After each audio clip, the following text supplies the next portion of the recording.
Nah, selain yang tadi sudah dijelaskan bahwa untuk bisa menjalankan perannya secara efektif, pemimpin itu harus memiliki karakteristik yang sesuai, kemudian kemampuan untuk kemudian situasi yang mendukung, motivasi yang jelas. Untuk bisa menjalankan perannya dengan efektif, seorang pemimpin itu juga harus memiliki keterampilan-keterampilan tertentu.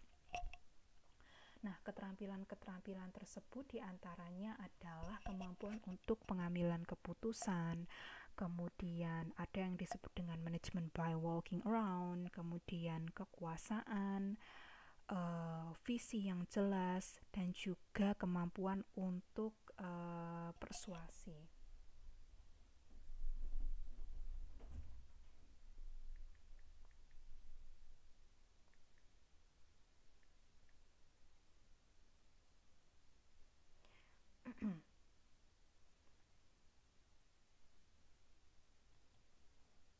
Nah, yang pertama adalah terkait dengan decision making. Jadi, Fromm dan Newton ini menemukan bahwa penelitian-penelitian sebelumnya menunjukkan bahwa hanya pada situasi-situasi tertentu pengambilan keputusan terbaik berada di tangan pemimpin. Dalam situasi-situasi yang lain, pengambilan keputusan terbaik adalah yang melibatkan bawahan, kolega atau keduanya. Nah, jadi salah satu kemampuan yang harus dilatih, keterampilan yang harus dilatih oleh seorang pemimpin itu adalah kemampuan untuk pengambilan keputusan. Karena ini terkait dengan pengambilan keputusan-keputusan penting yang membawa suatu organisasi pada keberhasilan. Nah, yang kedua adalah management by walking around. Nah, ini manajemen by walking around ini sebenarnya adalah sebuah behavioral theory yang di sini menyatakan bahwa seorang pemimpin itu bekerja paling efektif ketika mereka beraktivitas di luar, bertemu dan berbincang secara langsung dengan para bawahan serta konsumen mengenai kebutuhan dan progres mereka, sehingga pemimpin itu bisa memberikan feedback kepada bawahan, kemudian mendengar keluhan dan juga kesulitan yang dialami oleh bawahan, dan mengetahui secara langsung kejadian atau situasi yang ada di lapangan. Nah, yang ketiga adalah power atau kekuasaan. Kekuasaan atau power ini menjadi hal yang penting karena penting bagi seorang pemimpin itu untuk bisa mempengaruhi dan mengarahkan bawahannya, di mana untuk bisa melakukan itu seseorang harus memiliki yang disebut dengan power. Nah, di sini power sendiri itu dikategorikan menjadi 4 jenis. Yang pertama, expert power. Expert power adalah ketika seseorang itu memiliki kontrol terhadap orang lain karena dia memiliki suatu keahlian yang dibutuhkan orang lain. Nah, agar expert power ini dapat berjalan, maka ada 2 prasyarat yang harus dipenuhi. Yang pertama, keahlian atau pengetahuan yang dimiliki seseorang itu harus merupakan pengetahuan yang dibutuhkan oleh organisasi sehingga dianggap sebagai sesuatu yang berharga. Yang kedua, orang-orang di organisasi harus tahu bahwa seseorang tersebut memiliki keahlian atau pengetahuan itu untuk bisa memiliki kontrol atas orang lain. Yang kedua adalah legitimate power. Nah, legitimate power ini adalah kekuasaan yang dia berdasarkan oleh posisi. Jadi misalnya seorang manajer itu memiliki kekuasaan yang lebih tinggi dari supervisor. Artinya manajer memiliki kemampuan untuk mengontrol orang lebih kuat daripada supervisor. Nah, begitu juga di atasnya. Seorang direktur itu memiliki kekuasaan yang lebih besar daripada manajer, memiliki kontrol yang lebih besar terhadap karyawan. Kemudian yang ketiga adalah reward and coercive power. Jadi reward dan coercive power ini adalah ketika seseorang itu memiliki kekuasaan atau kontrol atas orang lain karena kemampuannya atau kekuasaannya untuk memberikan reward atau hukuman kepada orang lain. Yang terakhir adalah reference power. Nah, reference power ini adalah power atau kekuasaan yang dia muncul atas persepsi positif orang lain terhadap dirinya. Nah, biasanya pemimpin dengan reference powers ini muncul karena seseorang itu memiliki perilaku-perilaku yang disukai oleh bawahannya.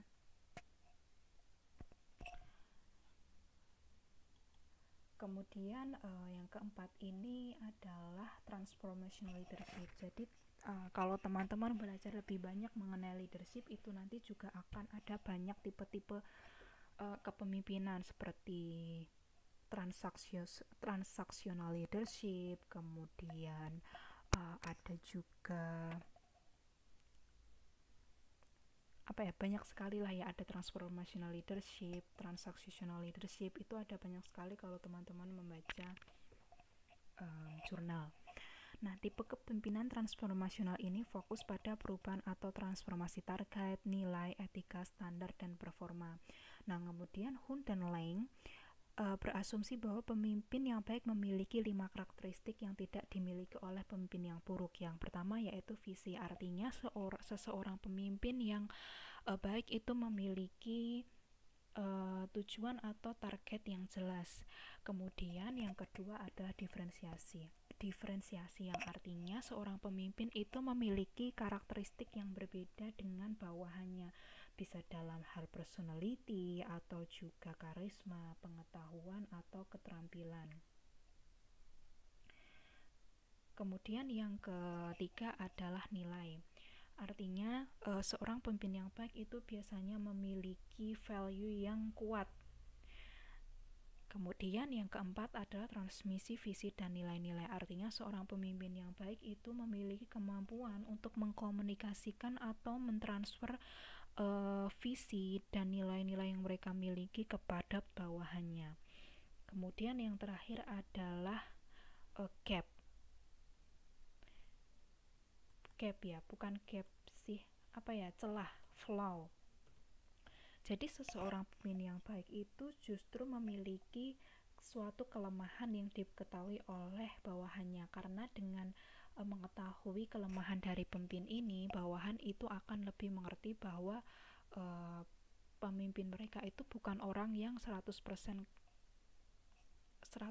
sempurna, tapi tetap memiliki celah atau kelemahan di hal tertentu. Yang terakhir adalah persuasion atau kemampuan untuk melakukan persuasi.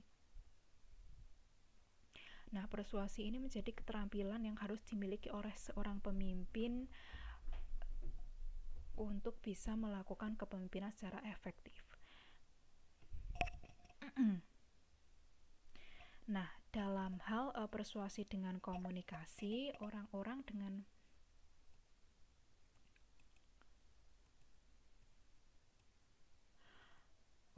dengan karakteristik tertentu itu dianggap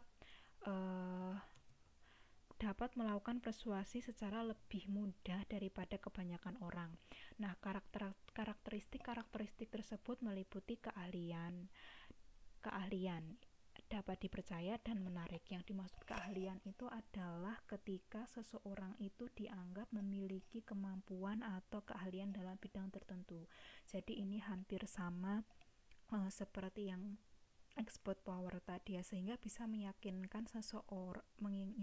orang lain mengenai hal tertentu. Yang kedua adalah dapat dipercaya. Semakin orang-orang itu menganggap bahwa seseorang dapat dipercaya, maka akan semakin kuat daya persuasinya. Yang terakhir adalah menarik atau memiliki daya tarik tertentu yang membuat orang mudah untuk percaya. Kemudian selain terkait dengan karakteristik individunya, juga dengan karakteristik pesan atau tipe pesan. Jadi tipe pesan yang disampaikan itu juga memiliki peran dalam sukses tidaknya situasi yang dilakukan. Nah, tipe-tipe ini terkait dengan hal-hal ini. Jadi ketidaksesuaian pesan, argumen satu sisi versus argumen dua sisi, dan ancaman. Ya, dan nah yang pertama dimaksud dengan ketidaksesuaian pesan, ini sebenarnya bukan ketidaksesuaian. Jadi kalau bahasa Inggrisnya itu discrepancy, apa ya? Gap ya. Gap. Mungkin saya tulis gap aja ya biar lebih jelas. Gap pesan. Nah, ini contohnya adalah ketika seseorang itu harus melakukan negosiasi mengenai gaji dari karyawan. Nah, contohnya saja katakan saja karyawan itu saat ini digaji dengan 800.000 per minggu. Tapi sebenarnya pemimpin gimana ya biar gampang. Jadi katakanlah seorang pemimpin itu akan melakukan negosiasi untuk menaikkan gaji dari karyawan dari 800.000 menuju 1 juta. Nah, strategi yang baik untuk digunakan dalam negosiasi ini adalah dengan mengajukan tawaran atau gaji tertentu yang dianggap tidak terlalu tinggi tapi juga tidak terlalu rendah. Kenapa? Karena ketika gaji yang diminta itu terlalu tinggi, maka membuat argumen itu terlalu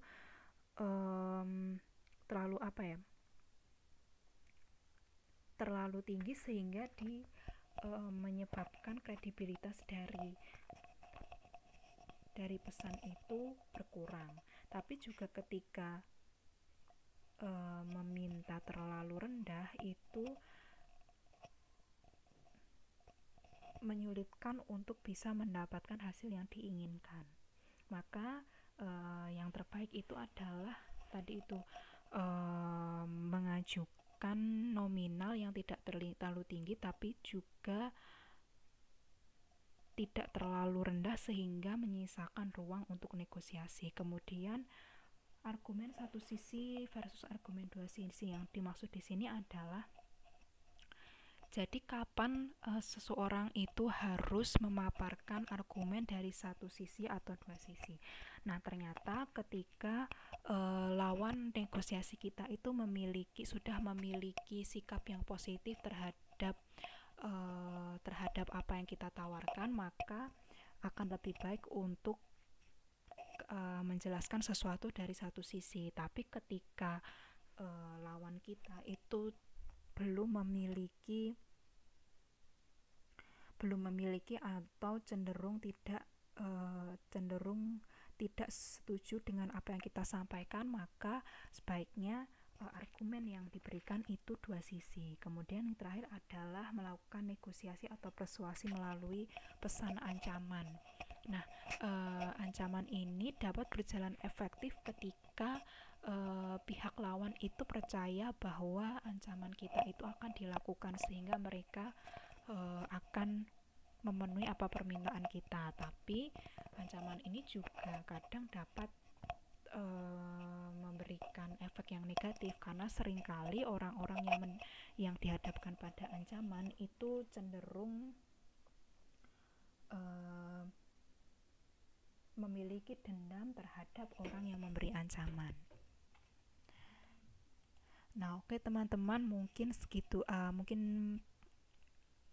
Untuk sesi leadership kali ini cukup sampai di sini. Teman-teman nanti bisa membaca lebih banyak di buku terkait dengan teori-teori ini karena memang banyak sekali teorinya. Jadi akan tidak cukup jika dijelaskan di sini. Jadi saya harap teman-teman bisa belajar sendiri lebih banyak dan mengeksplor mengenai teori-teori kepemimpinan. Oke, terima kasih teman-teman atas perhatiannya. Wassalamualaikum warahmatullahi wabarakatuh.